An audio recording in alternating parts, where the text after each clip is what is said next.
dia hoe inona zavatra nitranga teo aminao a dia manao ahoana nampiasanao an'ilay diluile aza avy eo tsara dia manao ahoana ny fanasitrana natranga teo aminao.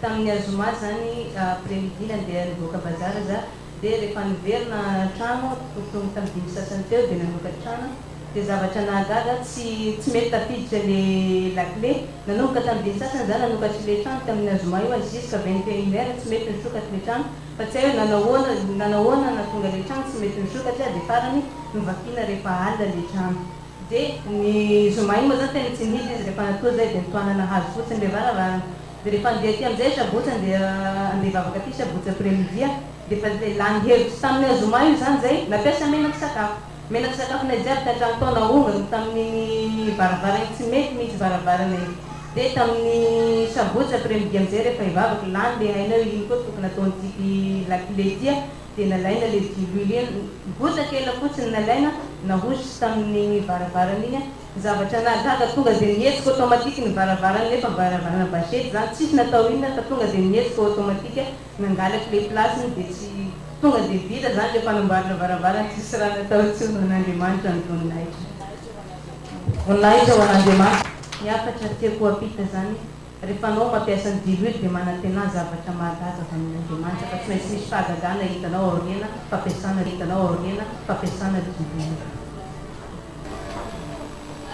This woman has shared his testimony about the anointed oil that she received from the man of God, Prophet Rangianas, and she said that the things that happened is that her door could not be opened because of the things we don't know. But when she used the anointed oil and she tried to open the door, and the door has opened because of the anointed oil from the man of God, Prophet Rangianas. Cette femme vient de nous donner son témoignage à propos de l'anointing oil. Elle nous avait dit qu'un jour, elle n'a pas pu ouvrir sa porte correctement, elle n'a pas su comment, mais grâce à l'huile ointe, tout de suite, les serrures ont pris leur place automatiquement. Elle ne savait pas pourquoi, mais tout de suite, elle avait su qu'elle vient de recevoir un miracle. Take one, two, three, testimony.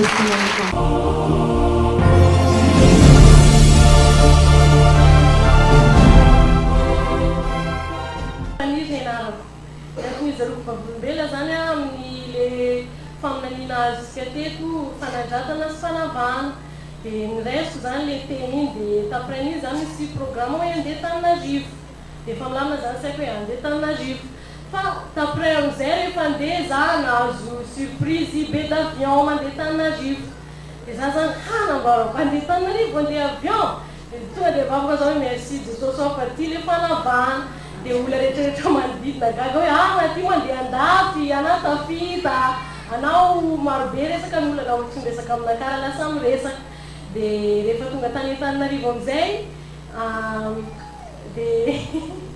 dia nisy surprise faharoa koa teto mpaminany rehefa latsaka teny iny dimanche dia mpaminany teto ny teny hoe tena wow karaha zany mihitsy nambarany nazo dia za tany Tananarivo koa tena nahazo wow karaha zany.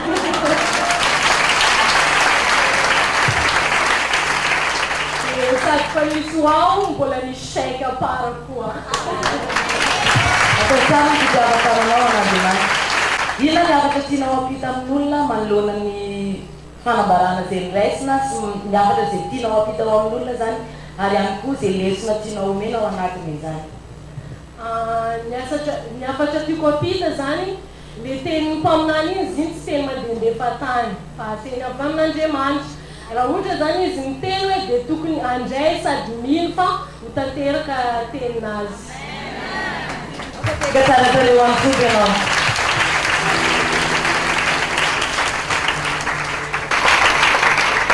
This woman has shared his testimony about the word of God she received from Prophet Rangianas, that God will do greater things in their life and they will be not like others. And she said that when she received the word, when she come back to home, she received a flight ticket to go to Antananarivo, and a lot of people will say that what happened to you? And when she came there, she received a package of money, and she glorified God about this. Cette femme vient de nous donner son témoignage à propos de la parole de prophétie qu'elle avait reçue de l'homme de Dieu, prophète Rangienas. Avant de rentrer à la maison, tout de suite, elle avait retenu au fond de son cœur ce que le prophète vient de lui avait dit. Et finalement, en arrivant à la maison, tout de suite, quelqu'un lui avait donné un billet d'avion. C'est vraiment un miracle parce qu'elle n'a jamais voyagé en avion à Tana de sa vie. Et pas seulement ça, ce qui s'est passé dans sa vie, quelqu'un lui avait donné aussi une grosse somme d'argent. C'est quelque chose d'extraordinaire parce que tout le monde lui avait dit « Waouh, c'est très... vraiment, Dieu vous a distingué. » Et finalement, elle avait partagé aux gens que dès que Dieu nous donne une prophétie ou quelque chose venant de l'homme de Dieu, il faut croire et recevoir. Et dès que vous recevez cette parole, tout de suite ça va s'accomplir dans votre vie, dans n'importe quelle circonstance. Testimony continue.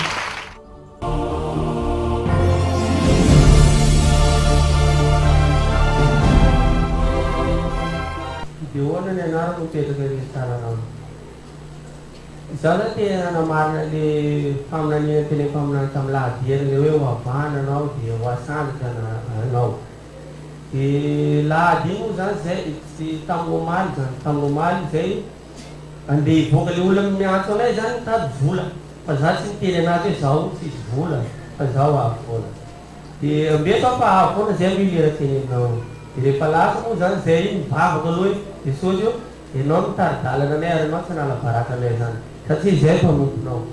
Ele fala só usando zé nande bolo vomita na pada zé denisnya tu pugava tifa zali ulam tadi não.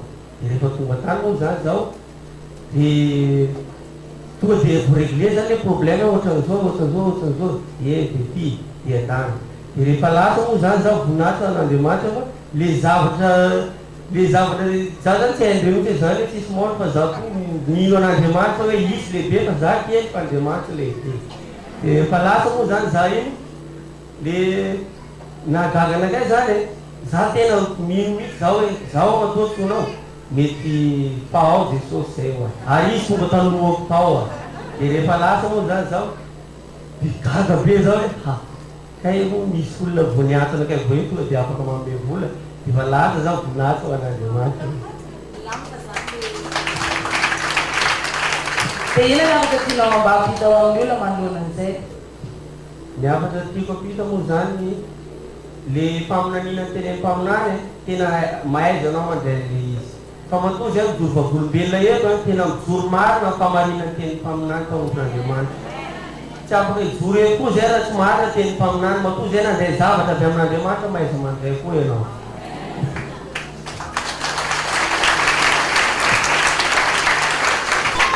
This man has shared his testimony about the word of God she received from the man of God, Prophet Rangienas. And he said that he has a problem in his life, but because he has received the word from the man of God, Prophet Rangienas, that's why he was not afraid about what happened. And she believed that God would do some things. And when people has called him, he just go because he know that Jesus is there before him. And God has done great things because of the word he received from the man of God. Cet homme vient de nous partager son témoignage à propos de la véracité de la parole de Dieu qu'il avait reçue du prophète Rangienas. Un jour, il avait un grand problème et tout de suite, il a retenu dans son cœur, dans sa tête, ce que l'homme de Dieu lui avait dit. Tout de suite, il n'a pas eu peur parce qu'il a su que Jésus était venu avant lui, même dans les situations les plus critiques. Et tout de suite, il ne savait pas ce qui s'était passé, mais tout de suite, l'homme lui avait appelé et puis il lui avait dit que tout était déjà réglé. Et là, il vient de nous témoigner que quoi que Dieu nous dise à travers l'homme de Dieu, il faut savoir croire et retenir, parce que Dieu n'est pas seulement quelqu'un qui est un faiseur de miracles, mais aussi il est une solution à tous nos problèmes. Il faut jamais avoir peur, parce qu'il y a toujours une solution, il faut toujours croire.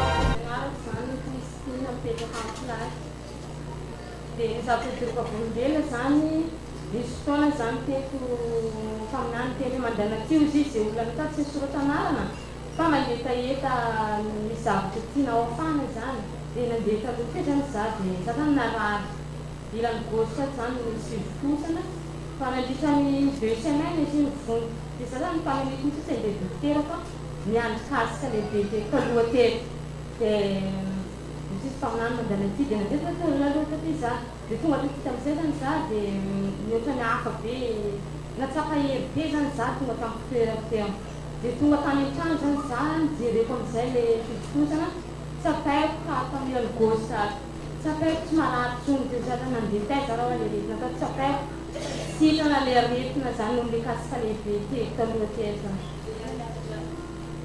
Nany avatra tianao ampita ao amin'olona manoloana izay kasika Andriamanitra amin'ny alalan'ny profetan'Andriamanitra zay. Ny afatra pitako zany dia izao hoe rehefa anao zany mangetaheta hoe teo saniny Jesosy dia minoa fa io sitrana anao amin'ny alalan'ny profeta zany dia tsy hoe sitrana foana anao raha mangetaheta natao tsy misoratra anarana fa misy zany hoe taheta anatinao hoe zany na kasika lehibe na sitrana anaka dia sitrana anao. Amen. Take our